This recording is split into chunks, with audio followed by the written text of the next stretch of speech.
This is Big Daddy Pulverize. It's been over a year since Pulverize really shined in Diablo 4, but now with the recent buffs they made, this is an S tier build. Just to give you an example, putting on some basic gear, doing some basic tempering, and some basic masterworking, I was able to clear tier 100 in the pits with no problem. With this build, you'll easily have over 100,000 life, your overpowers will hit for over 100 million damage, and there's actually a surprising amount of damage reduction as well. We've got an answer for CC in the form of Metamorphosis, we have an answer for high spirit costs with Tybalt's Will, and the gameplay I'm showing you is without any Ubers, but if you happen to have them, you're going to be super OP.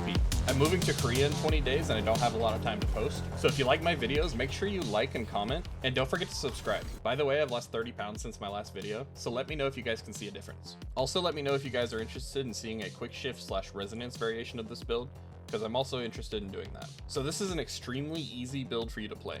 Basically, the only thing you have to do is cast Grizzly Rage and then spam Pulverize. Now you might have noticed in my gameplay that I didn't spam a whole lot, and that's because I'm not using the Ring of Starless Skies and I don't have spirit per second on my boots. Unfortunately, because I haven't been playing too much, I didn't even get a chance to re-roll my gear to the correct stats. Now if you do run out of spirit, you're going to be either using Trample, which is probably going to fill your spirit all the way to full, or the alternative is to use your Evade. Because we're using Metamorphosis, it's going to trigger our Tybalts and give us spirit. Keep in mind that we also gain Unstoppable when we cast Grizzly Rage for 6 seconds, and this will prevent you from getting new spirit while that's up. So make sure you either use Trample during that time, or just wait for the duration to finish. Now, much like other builds that use companions to scale damage with Shepherd's Aspect, we're not going to be using our companion skills. Now, you don't have to completely not use them at all, but I highly recommend that you either don't use them or you use them directly after you use a couple of Pulverize. The reason is you want to make sure that your overpowers are going to your Pulverize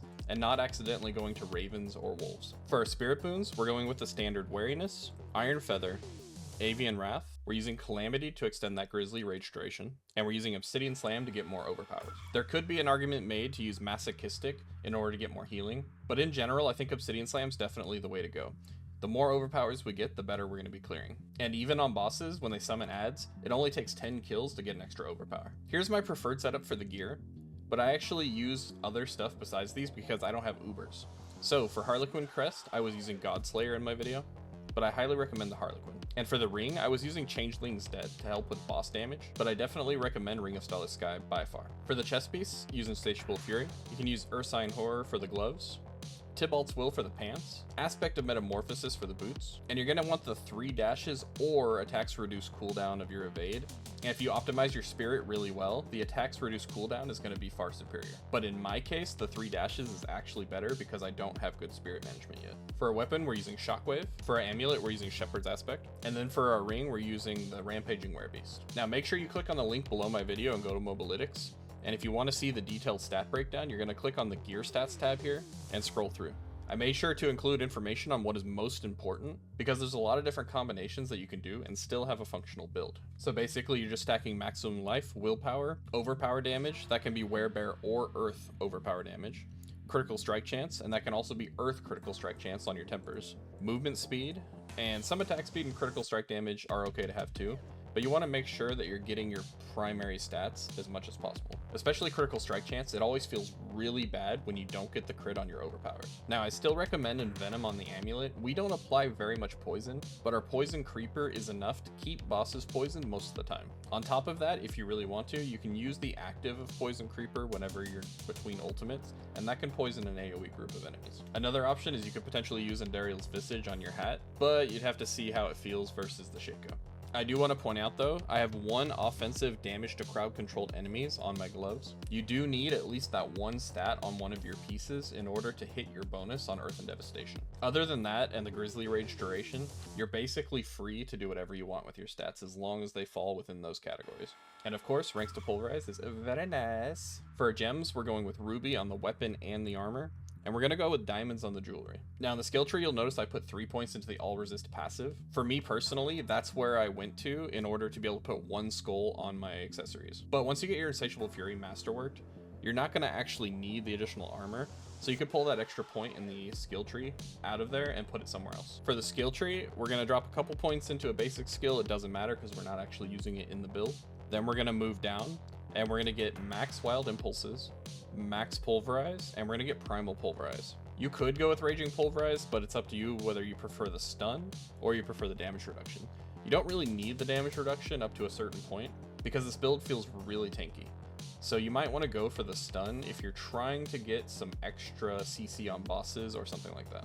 As I said before, maxing Ancestral Fortitude, putting 1 point in Wolves, Poison Creeper, and Ravens, and then we're going to get Brutal Ravens, so you get more Ravens, and that'll increase that passive from Shepherd's Aspect. We're going 3 points in Nature's Reach, 3 points in Mending, 3 points in Provocation, 1 point in Trample, going to Savage Trample. We're going to max out Stone Guard and put 1 point in Safeguard. We're going to have a ton of Fortify, so you don't really necessarily have to have this, but I just kind of like to keep my Fortify topped off all the time. We're maxing out in Venom for that poison bonus. We're maxing out Defiance, Circle of Life, and Resonance. We're maxing out Defensive Posture. We're going all points in Grizzly Rage, and then we're going to be putting our Keystone passive in Ursine Strength. If you are really struggling with Spirit early on, you can go with Earth and Might, but you're going to lose a ton of HP and a pretty fat damage multiplier. But I do feel like it's worth it if your Spirit is too difficult to maintain. For my build, because my Spirit management isn't that great, I almost wanted to use it, but I didn't because I wanted to show that you can use the build, even if you have poor Spirit management on your gear. By the way, I may have forgotten to mention, 3 points in Defensive Posture. Alright, for the Paragon boards, we're doing Werebear on the starter board. We're going to move up and we're going to put Outmatch into our Constricting Tendrils board. We're going to move to the right and put in our Survival Instincts board, where we are going to be using Spirit Glyph.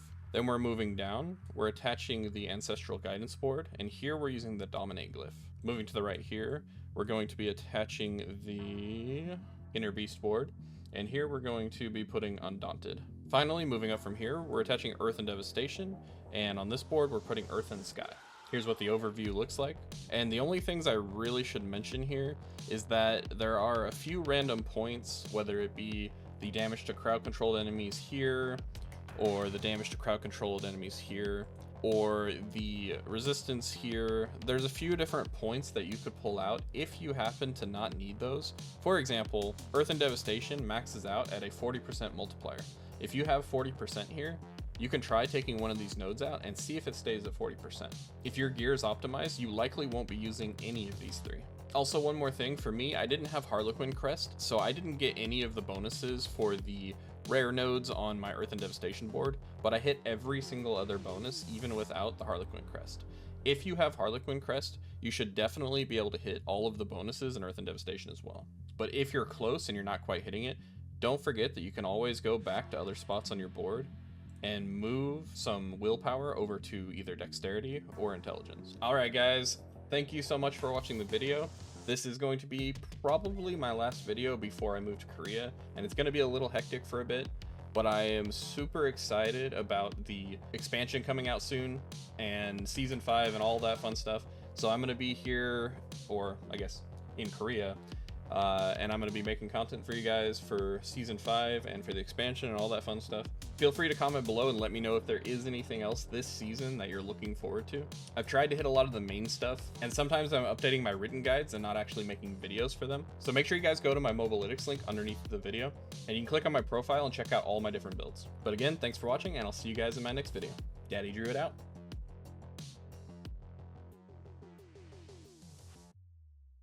I'm extremely fluent in Korean.